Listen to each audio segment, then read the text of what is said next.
I just thought I'd share what I'm doing right now. Just took off the old intercooler. Stock old intercooler right here. Definitely different from my 335. My 335 had plastic ends. This is all metal. And I'm gonna be installing my new intercooler from Vrsf.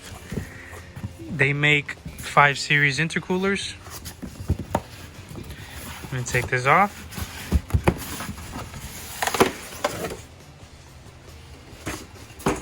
Here we go. 5 series intercooler. These look different though. So I'm gonna figure out what's going on. Maybe that's what these are for, to help them fit. I'm gonna keep recording my process so let you guys know what's up.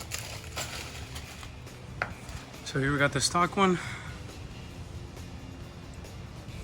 And here we got the upgraded Vrsf 5-inch.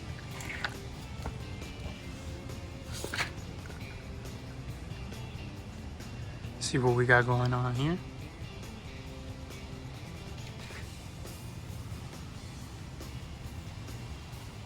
This looks like it was made very well. Vrsf does not disappoint at all. That's the stock one. You can see how much bigger this is. I didn't want to go with the 7-inch because I'm not pushing that much power.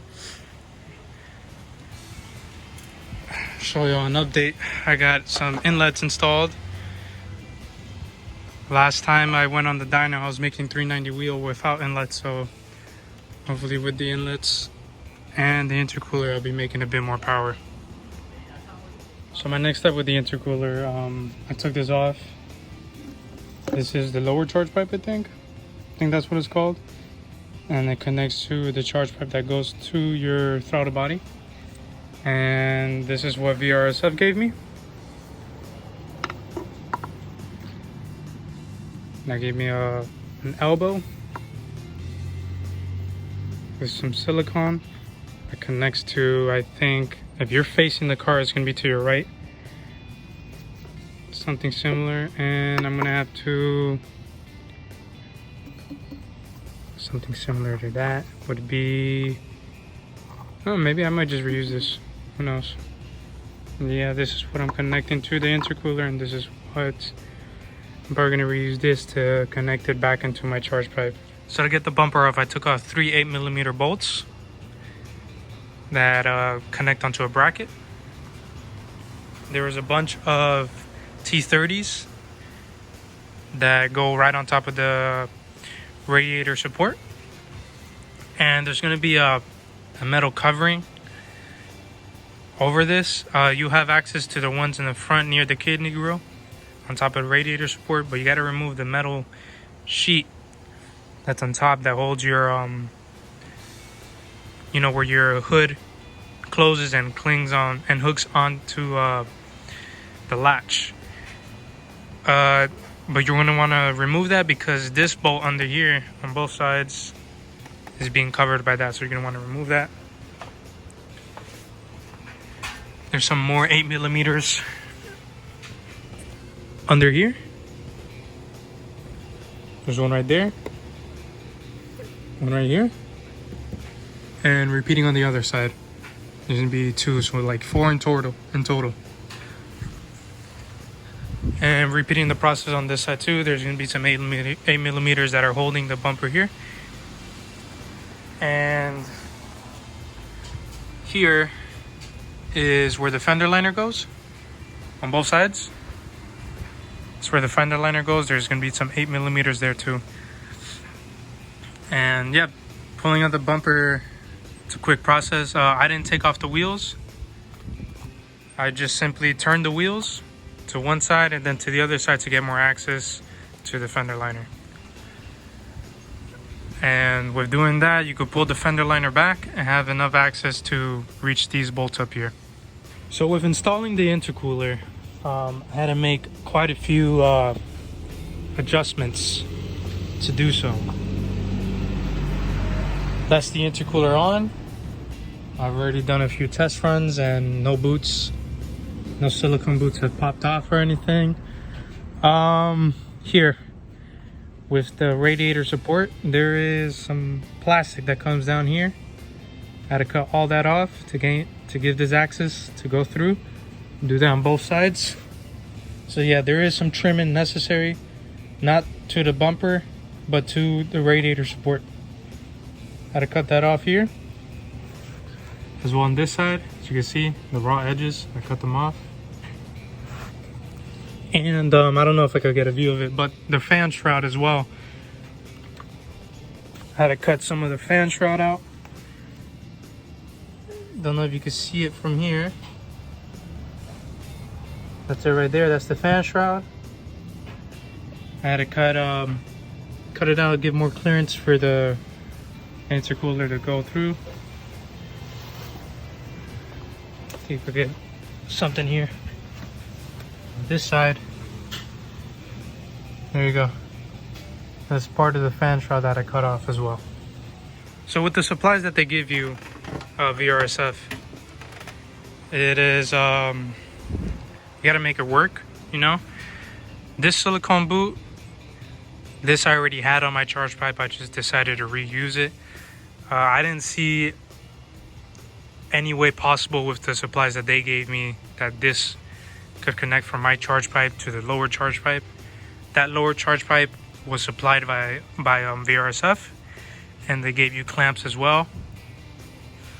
So you connect the lower charge pipe to your actual charge pipe. You just make sure you got a good enough silicone boot. I'm pretty sure this is like a 45-degree angle, and it's measuring probably like 8 inches, 3 inches here, and then to 2 inches for the lower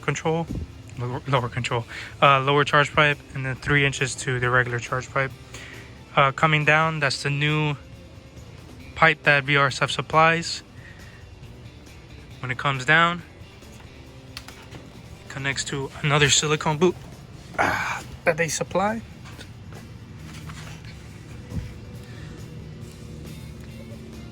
There we go. That's a better look of it.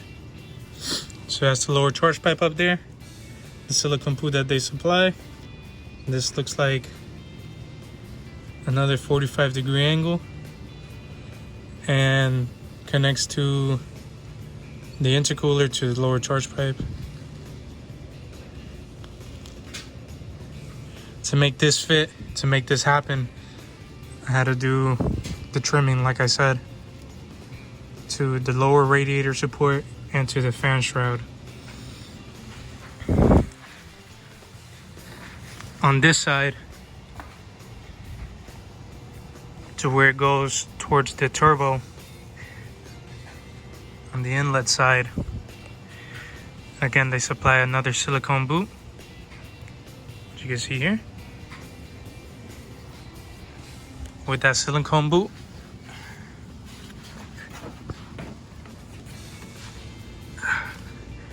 the silicone boot comes down from the turbo, and you can see that metal right there. That's like an insert that they use, that they supply you. They supply you that insert to connect this silicone boot down here to the insert. You clamp it off and then connect it to that silicone that goes to the turbo inlet. With that being said, they also supplied some brackets. I honestly could not figure out how to make this sit flush, even with all the trimming. So this is supposed to, the bracket's supposed to sit flush with the intercooler, and then you bolt it down. And I honestly could not figure that out. So I know I cut this off, the lower part of the radiator support, and it has a, you know, like an entrance for you to, you know, screw in a bolt, self-tapping bolt. But I couldn't figure that. I could not figure that out, because without me taking this off, I couldn't get the intercooler to fit in properly. So I had to do it like this. I mean, I went on some good, decent pulls last night. I didn't have no problems with the boots coming off or any boost leaks. Matter of fact, I made more boosts. I was making 18 pounds. Now I'm making 19.2. So, I mean, it looks like it's doing me good. I just hope this doesn't give out. I had to do the same thing on the other side. Could not figure it out, but I made it work. Now, all I got left to do is just put on the bumper again and do some data logging. Be right back. All right, I got the bumper on. Now let's do some logging. Okay, so this is pretty much the only camera angle I could do without my phone falling. So we're gonna do a second gear pull from 40. And the current temperature outside is 90 degrees. The current intake air temperature is 100 degrees. So let's see how it goes.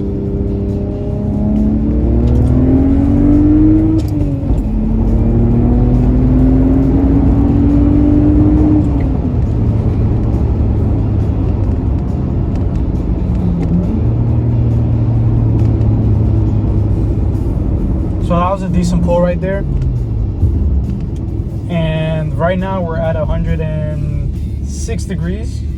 As I was looking down, I saw it peak at 109 degrees, and we had started at, truthfully, we started at 102. I just wanted to round it down to 100, but truthfully, we started at 102 and it peaked at 109. Let's do another pull.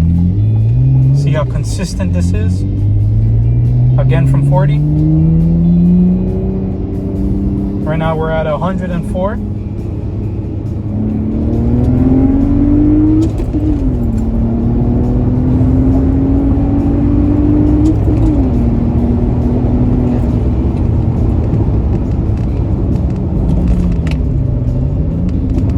So that was even longer distance.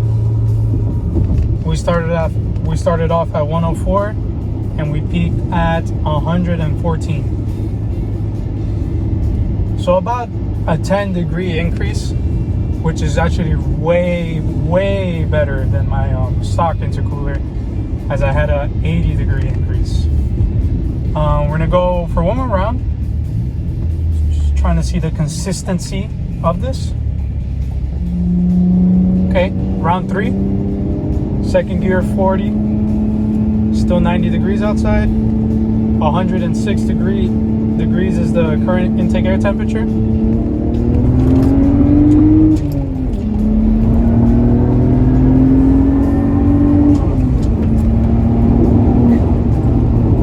And again, we ended at 115 degrees. 115 degrees is what it peaked at again, so it is pretty consistent.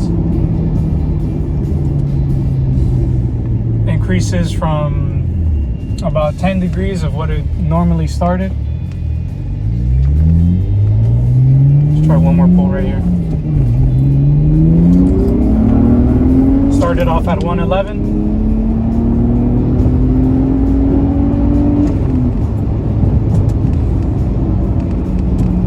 And ended at 120. Keep in mind it is very hot outside. 90 degrees. My weather forecast tells me it feels like 103. But I think it's holding up a lot better, much better than what my stock intercooler was. And it cools down pretty quickly. So yeah, that's my installation and review on the Vrsf 5-inch intercooler for the e60. I have a 535xi that I converted to rear-wheel drive. Yeah, that's it. That's it for my review. Thank you for watching. Hit that like button and please subscribe. Thank you.